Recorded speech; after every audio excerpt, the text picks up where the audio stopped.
የተፈራው የኢትዮ ኤርትራ ጦርነት ሰላማዊ መፍትሄ አገኘ ወይስ ውስጡን እየተፋፋመ ነው? የኢሳያስ ተቃዋሚዎችን ሳይቀር ባንድ ያሰለፈው የኢትዮጵያ የባህር በር ጥያቄ ከምን ደረሰም?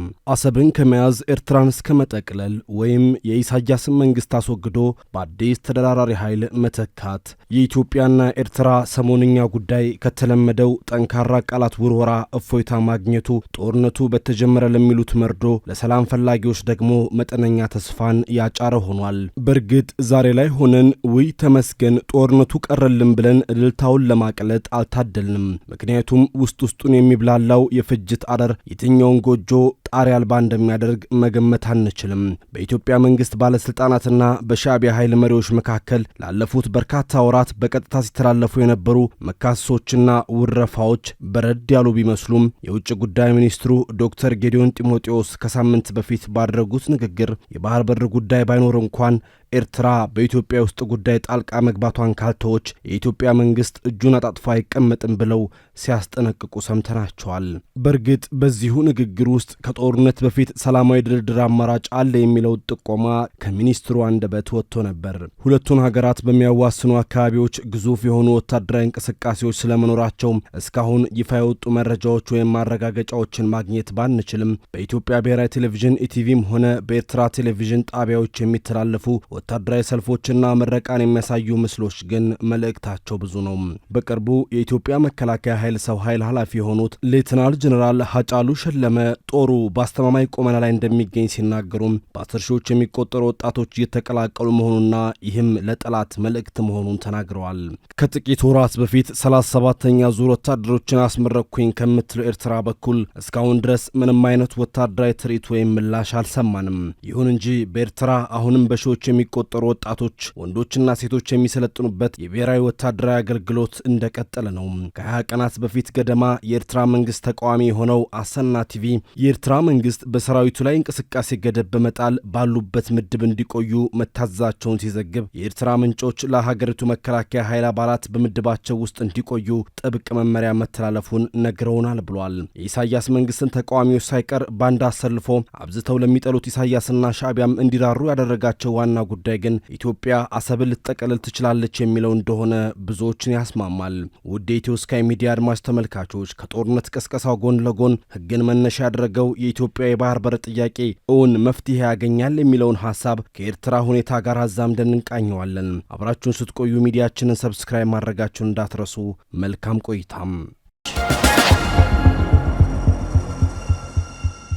የኤርትራ ብሔራዊ መገናኛ ብዙሃን በተለይም ኤሪቲቪ ኢትዮጵያን ከ10 ዓመታት በፊት የተፈታን ጉዳይ ዳግም በማንሳት ዓለምን እያሳሳተች ነው በማለት የሚወነጅሉ ርዕሰ ጉዳዮችን እንዲሁም አንቀጾችን፣ አስተያየቶችን ጭምር ማቅረብ ከጀመረ ሰነባብቷል። ጥቅምት 1 2018 የቀረበው ርዕሰ አንቀጽ የኢትዮጵያ መንግስት ለአንዴና ለመጨረሻ ጊዜ ህጋዊ በሆነ መልኩ የተፈታን ጉዳይ በመጥቀስ በሁለቱ ሀገራት መካከል ጦርነት ለመጫር እየሞከረ ነው ሲል የወነጀለ ከመሆኑም በላይ የማስታወቂያ ሚኒስቴሩ ደግሞ ርዕሰ አንቀጽ ቦርድ ኤርትራ ለኢትዮጵያ ተግዳሮቶች ተጠያቂ አትሆንም ሲል ጽፏል። ኢትዮጵያ የአሰብ ወደብ ባለቤትነት ጥያቄ ማንሳቷን ተከትሎ ከዚህ በፊት የኤርትራ መንግስትን በመቃወም የሚታወቁ መገናኛ ብዙሃን ሳይቀር ድምፅታቸውን ቀይረው ከኢሳያስ ጎን ተሰልፈናል ብለዋል። መቀመጫውን ዩናይትድ ኪንግደም ያደረገው አሰና ቲቪ አጠቃላይ ተመልካቾቹና ኤርትራውያን የፖለቲካ ልዩነቶቻቸውን ወደ ጎን በመተው ከኤርትራ መንግስት ጎን እንዲቆሙ ሲል ጥሪ አቀርቧል። መቀመጫውን ፓሪስ ያደረገውና በተቃውሞ የሚታወቀው ሬዲዮ አረና በበኩሉም የኢትዮጵያን አቋም ጠባጫሪ እያለ ሲዘልፍ ስንሰማው ኢትዮጵያን ተቃዋሚዎች ግን ከኤርትራ ጎን ለመሆን ሲንደረደሩ ለማየት ተገደናል። እዚህ ጋር ወይ አለመታደላችን ብሎ በቁጭት ከመንገብገብም ሌላም አስቸኳይ መፍትሄ ባናገኝም እንዴት በኢሳያስ እርግጫ ከሀገራቸው ከተሰደዱ ኤርትራውያን ተምረን የሀገር ጥቅም በሆነ ጉዳይ ላይ አንድ ላይ መሰለፍ ያቀተናል የሚል ጥያቄ እናስከትላለን። ከኤርትራ ጋር ያለው ውጥረት በትግራይ ካንዣበበው አሊያም ከብልጽግና ፓርቲ መራሹ የኢትዮጵያ መንግስትን አልቀበልም ወደሚል አዝማሚያ እየተጓዘ ካለው የህወሓት አማጺ ኃይል ጋር ቀጥተኛ ዝምድና አለው ብንል ማጋነን አይሆንም። ምንም እንኳን ይህ አጀንዳ ሌላ የኢትዮጵያን የእርስ በርስ ጦርነት እንዳያዋልድ ከፍተኛ ስጋት ቢፈጥርም የቀይ ባህር ቀጠና ጉዳይ የኢትዮጵያና የኤርትራ የግጭት ሜዳ ብቻ ይሆናል ተብሎ አይጠበቅም። ኢትዮጵያን፣ ኤርትራን፣ ሶማሊያና ጅቡቲን ያካተተው የአፍሪካ ምስራቃዊ ክፍል የዓለም ሀያላን አይን ያረፈበት ቀጠና ነው። የአፍሪካ ቀንድ ክልላዊና ዓለም አቀፋዊ ኃይሎች ትልቅ የስበት ማዕከላቸው አድርገውታል። ቀደም ሲል ይህን አካባቢ ዋና ትኩረታቸው አድርገው የነበሩት እንደ አሜሪካና ቻይና ያሉ ሀያላን የነበረ ሲሆን አሁን ግን የአፍሪካ ቀንድ ለአዳዲስ ተወዳዳሪዎች ወሳኝ የፉክክር ሜዳ ሆኗል። ሳዑዲ አረቢያ፣ የተባበሩት አረብ ኤሚሬቶች፣ ቱርክ፣ ኳታር፣ ኢራንና ግብጽ በአፍሪካ ቀንድ ጥቅሞቻቸውን ለማስጠበቅ በሚል እየተንቀሳቀሱ ያሉ ዋና ቀጠናዊ ተዋናዮች ሆነው ብቅ ብለዋል። በአሁኑ ጊዜ አሜሪካን፣ ፈረንሳይ፣ ጃፓንን፣ ቻይና፣ የተባበሩት አረብ ኤሚሬትስና ቱርክን ጨምሮ 11 የሚሆኑ ሀገራት በቀይ ባህር ዳርቻ ላይ የጦር ኃይል ሰፈራ አላቸው። በእርግጥ እዚህ የመገኘታቸው ምክንያት እንደየሀገራቱ ፍላጎት ይለያያል። ይሁን እንጂ የቅርብ ጊዜ ጂኦፖለቲካዊ ክስተቶች የአካባቢውን ስትራቴጂካዊ ጠቀሜታ በማሳደጉ ቀይ ባህር ታላቅ የኃይል ሽኩቻ ምህዋር መሆኑ ግልጽ ነው። 2250 ኪሎ ሜትር የሚሸፍነው የቀይ ባህር ኮሪደር ሜዲተራኒያን ባህርና ህንድ ውቅያኖስን አልፎም ወደ እስያ የሚገባው ቁልፍ የውሃ መስመር ሲሆን በየዓመቱ በቢሊዮኖች የሚቆጠር የንግድ እንቅስቃሴ ይከናወንበታል። የዚህ አካባቢ ጉዳይ ያገባኛል አፍንጫ የስር ሆኖ ሳለ አይመለከተሽም አትበሉኝ የምትለው ኢትዮጵያም ዛሬ ኤርትራ በሚባለው የቀድሞ ኢትዮጵያ መሬት በኩል ለመሹለክ እየሰረሰረች ትገኛለች የሚለው ጉዳይ ዓለም አቀፍ መነጋገሪያ ሆኗል። ኢትዮጵያ በየትኛውም አማራጭ የባህር በር ይገባኛል ካለች ብትሰነባብትም ከ2 ዓመታት በላይ የተሻገረው አጀንዳ አልተቋጨም። ኢትዮጵያም የባህር በር ባለቤት አልሆነችም። ስለዚህ ውትወታውም ትግሉም እንዲቀጥል ተፈርዷል። ኢትዮጵያ የባህር በር ለማጣት ከፈጀባት ጊዜ በላይ ለማግኘት አይፈጅባትም የሚለው የኢትዮጵያ መንግስት አቋም ኤርትራ ዛሬ ነጻነቷ በዓለም አቀፍ ደረጃ የተረጋገጠ ሉዓላዊ ሀገር መሆኗ ባያጠያይቅም ከኢትዮጵያ የተገነጠለችበት አጋጣሚ ህጋዊ የፍች ጥያቄ ሲነሳበት መሆኑን የሚያሳብቅ እንደሆነ ለመረዳት አንቸገርም።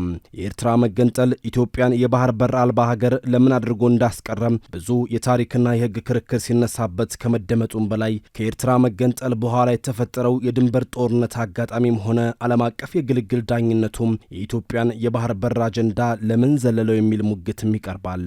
እንዲህ አይነቱን የህግ ሙግት የሚያነሱ አንዳንድ ወገኖች ደግሞ ጉዳዩን ለጥጠው ሲያቀርቡት እንሰማለን። አንዳንድ ወገኖች የኢትዮጵያ የባህር በር ማጣት ጥያቄ ከኤርትራ ጋር ተያይዞ ብቻ ሳይሆን ከጅቡቲ ነጻ ሀገር መሆን ጉዳይም ጋር ሊታይ የሚገባው እንደሆነ ያነሳሉ። ኢትዮጵያ እንደ ዘይላ ካሉ ጥንታዊ የባህር በሮች ጋር ተያይዞ የህግም ባይሆን የታሪክ ትስስር ያለው ጥያቄ ማንሳት የምትችልበት እድል መኖሩን የሚጠቅሱም አሉ። ይሁን እንጂ ወደ ኤርትራ የተካለሉ ወደቦችና የባህር በሮችን የተመለከተው ዓለም አቀፍ ህጎችን መነሻ ያደረገው የህግ ክርክርም የገዘፈና ዛሬም ድረስ ትኩስ ጉዳይ ሆኖ ሲነሳ ነው የምናደምጠው።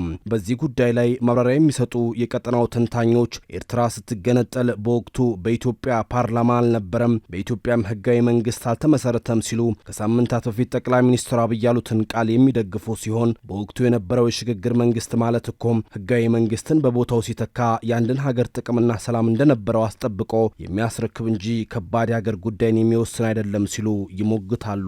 የደርግ መንግስት ወድቆ ኢህአዴግ ወደ ስልጣን ሲመጣ የለንደኑን ኮንፈረንስ የመራውን የአሜሪካ ዲፕሎማት ሄርማን ኮንን በአንድ አጋጣሚ የተባበሩት መንግስታት ድርጅት ግቢ ውስጥ አግኝቸው ብዙ አውርተናል የሚሉት አንድ የቀድሞ ዲፕሎማት እኔ በጊዜው ለእናንተ ሰዎች የባህር በር ጥያቄዎች እንዲያቀርቡ ሀሳብ አቀርቤላቸው ነበር፣ እነሱ ግን አልተቀበሉኝም ሲል ነግሮኛል። ከእናንተ ወገን ፍላጎት አልነበረም ነው ያለኝ። ኢህአዴግ ሲመጣ በነበረው መድረክ ማን ከማን ጋር ነው የተደራደረው? ሁለቱም እኮ አንድ አይነት ናቸው በማለት በኤርትራ መገንጠል ሂደትም ሆነ ከዚያ ወዲህ በተፈጠረው የድንበር ጦርነት ወቅት የኢትዮጵያን የባህር በር አጀንዳ ሆን ተብሎ መዘለሉን ያመለክታሉ። ኢትዮጵያ የባህር በር ማግኘት የምትችልባቸው በርካታ ህጋዊ መሰረቶች አሉ የሚሉ ተንታኞች ደግሞ የተባበሩት መንግስታት ድርጅት የባህር አጠቃቀም ህግ ዩኤን ኮንቬንሽን ኦፍ ሎ ኦፍ ዘ ሲ የሚባለውን ይጠቅሳሉ። እዚህ ጋር ኢትዮጵያ የምታነሳው የወደብ ወይም የወደብ መጠቀሚያ ኮሪደር ጥያቄ እንዳልሆነ ይሰመርበት። ኢትዮጵያ እያነሳች ያለችው ሉዓላዊ የባህር በር የማግኘት ጥያቄ መሆኑ ሊታወቅ ይገባል። በተመድ ህግ አንቀጽ 125 መሰረት የባህር በር የሌላቸው ሀገራት የባህር በር ያላቸው ሀገሮችን ወደቦችና መተላለፊያ ኮሪደሮችን የመጠቀም መብት እንዳላቸው የሚደነግግ ነው። ኢትዮጵያ ግን ሉዓላዊ የባህር በር ማግኘት ጥያቄን ልታነሳ የምትችልበት የታሪክም ሆነ የዓለም አቀፍ ህግ መነሻ መሰረት ባይኖራት እንኳን የተባበሩት መንግስታት ድርጅትን ዓለም አቀፍ የባህር አጠቃቀም ህግ ማንሳት ትችላለች የሚለው ቀድሞ ይነሳል። የተመድ ሕግ ከአንቀጽ 125 ጀምሮ እስከ 132 ድረስ የባህር በር የሌላቸው ሀገሮች መብቶችን ይደነግጋል። እኛ ከአሰብም ሆነ ከሌሎች የባህር በሮች ጋር ታሪካዊ ትስስር ባይኖረን እንኳን ኤርትራ እኛን ለማስጠቀም የምትገደድበት ሕግ ዓለም አቀፍ ጉዳይ ነው ሲሉ ማብራሪያ ይሰጡበታል። ያዕቆብ ኃይለማርያም የተባሉት የታሪክ ተመራማሪና የጉዳዩ ጠቃሽ ኢትዮጵያ ከቅኝ ግዛት ገዢዎች ጋር ታደርጋቸው የነበሩ ውሎች በጫና በማስፈራራት ወይም በማታለል የነበሩ ናቸው ሲሉም በሚያቀርቡት ገለጻ ላይ እንደ ኤሮፓያን አቆጣጠር በ1947 በወጣ የተመድ ውሳኔ እነዚህ ውሎች ተሽረዋል። ጣሊያን የኢትዮጵያ ሉዓላዊነት ጥሳ የምስራቅ አፍሪካ ግዛቴ ናት ብላ ቅኝ ሀገር ለመመስረት ስትሞክር ሕጎችን አፍርሳለች። ጣሊያን ተሸንፋ ከወጣች በኋላም ቢሆን እነዚህ ውሎችን ሰርዛለች። በኢትዮጵያ አቆጣጠር በ1952 በነጋሪት ጋዜጣ በወጣ አዋጅ መሰረት ደግሞ እነዚህን ውሎች ኢትዮጵያ ውድቅ አድርጋቸዋለች። ስለዚህ በፈረሱና በተሻሩ ሕጎች ነው የአልጀርሱ ስምምነት የተመሰረተው ማለት ከዓመታት በፊት ጽፈዋል። ሪፖርተር እንዳስነበበው ልክ እንደ ዶክተር ያዕቆብ ሁሉ ኤርትራ ስትገነጠል አሰብ ራስ ገዝ አስተዳደር እንደነበረች የሚገልጹ አንዳንድ ምሁራን ኤርትራ ከኢትዮጵያ ስትገነጠል ኢትዮጵያ የባህር በር ጥያቄዋን ማቅረብና መልስ ማግኘት የምትችልበት ዕድል እንደነበር ይሞግታሉ። ኤርትራና ኢትዮጵያ በባድመ ጦርነት ማግስት በዓለም አቀፍ ፍትህ መድረክ ሲዳኙም ኢትዮጵያ የባህር በር አጀንዳዋን ማቅረብና ምላሽ ማግኘት ትችል እንደነበር የሚከራከሩ አሉ። ለአብነትም ጠንከር ያለ ሐሳብ የሚያቀርቡ እንደ ሌተና ጀነራል ጻድቃን ገብረትንሳኤ እንዲሁም እንደ ሜጀር ጀነራል አበበ ተክለ ሃይማኖት ያሉ የቀድሞ የኢትዮጵያ ከፍተኛ የጦር መኮንኖች ግን በጦርነቱ ወቅት በኃይል አሰብን መያዝና ወደ ዓለም አቀፍ ዳኝነት መውሰድ የሚቻልበት ዕድል ኢትዮጵያ አጥተዋለች ሲሉ ጭምር ይከራከራሉ። የሕግ ባለሙያው አቶ አንዱዓለም ስለሌላው ሕግን ስለተከተለው የባህር በር ጥያቄ ሲያስረዱ ኢትዮጵያ እንጂ ኤርትራ በቅኝ ግዛት ሕጎችና ውሎችም ቢሆን እንደማትጠቀም ይገልጻሉ። ሌላው ሀገሮች ባሉበት ይርጉ የሚለው ዩቲ ፖሲዴትስ የተባለው ዓለም አቀፍ ሕግ አለም። ሀገሮች ሀገር ሲሆኑ ያላቸውን ሉዓላዊ ግዛት ይዘው ይቆዩ የሚል መርህ ያለው ዓለም አቀፍ ሕግ ነው። ነገር ግን ይህ ሕግም ቢሆን የሚሰራው ሕግን በጣሰ መንገድ ግዛቱን ይዘው ሀገር ካልሆኑ ብቻ ነው። ይህን ሕግ ቡርኪና ፋሶ እና ማሊ እንደ ኤሮፓያን አቆጣጠር በ1989 ለድንበሩ ዝግባቸው ተከራክረውበታል። ኤርትራ ሀገር ስትሆን የነበራትን ግዛት ብቻ ነው ይዛ የተገለለችው ወይም የተለየችው የሚለው ጥያቄም ያስነሳል። አሰብ በጊዜው የኢትዮጵያ እንደነበር ብዙ የሕግ ማስረጃዎች አሉ። ስለዚህ ባለህበት እርጋ ተብሎ ኤርትራ ሁሉንም የባህር በር ይዛ የወጣችበት አግባብ ሊፈተሽ ይገባል ብለዋል። ሐሳቡን ሲያብራሩም ወደ ኋላ ተመልሶ የኤርትራን ጥያቄ ጉዳይ ከማንሳት ነው የሚጀምሩት። የኤርትራ ጉዳይ ከቅኝ ግዛት ነጻ የመውጣት ነው ወይስ ራስን በራስ የማስተዳደር መብት እስከ መገንጠል የሚለው ጥያቄ ይነሳበታል። በሁለቱም መንገድ ቢሆን ግን ኤርትራ አያዋጣትም። ኢትዮጵያ ጨከን ብላ አዎ ጥያቄያችሁም ሆነ መገንጠላችሁ ከቅኝ ግዛት ነጻ የመውጣት አጀንዳ ነበር ብላ ብትወስን በቀላሉ አሰብን ማግኘት ትችላለች። የካይሮ ዲክላሬሽን በሚባለው የአፍሪካ ሀገሮች ከቅኝ ግዛት ነጻ በወጡበት ቀን የነበራቸው ግዛትን ይዘው ይቆያሉ ብሎ በሚደነግገው ሕግም ሆነ በባለህበት እርጋ በሚለው ዓለም አቀፍ ሕግ ኤርትራ አታተርፍም። አሰብ ኤርትራ ስትገነጠል ራስ ገዝ አስተዳደር እንደነበረ ዶክተር ያዕቆብን ጨምሮ በርካታ ምሁራን በበቂ ማስረጃ ጽፈውበታል። ስለዚህ በሁለቱም መንገድ ኢትዮጵያ እንዲያውም ተጠቃሚ ናት በማለት ሐሳባቸውን አጠቃለዋል።